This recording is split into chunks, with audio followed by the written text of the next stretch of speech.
Saturated vapor is compressed to half its volume without any change in temperature, then pressure will be same रहेगा। देखो saturated vapour का मतलब कि उस case में जो भाप बन जाती हैं, तो अगर आप उनको कंप्रेस करोगे तो प्रेशर पे कोई इफेक्ट नहीं पड़ेगा। मान लो आपने गैस मॉलिक्यूल्स की जगह क्या ले लिए, वेपर्स ले लिए, वाटर वेपर्स ले लिया या एयर वेपर्स ले लिए उस केस में, तो अगर आप उनको कंप्रेस करोगे तो कुछ ना वेपर जो है वो लिक्विड में चेंज हो जाएंगे।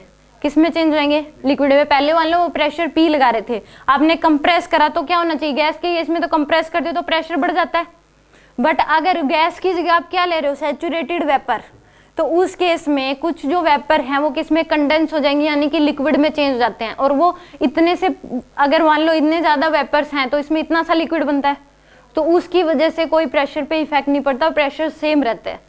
एक इंफॉर्मेशन बेस है, अगर सैचुरेटेड वेपर आपने लिए हैं एक कंटेनर में, अगर आप उसको कंप्रेस कर रहे हो तो जो सैचुरेटेड वेपर हैं वो क्या हो जाते हैं, कंडेंस हो जाते हैं, यानी कि लिक्विड में चेंज हो जाते हैं।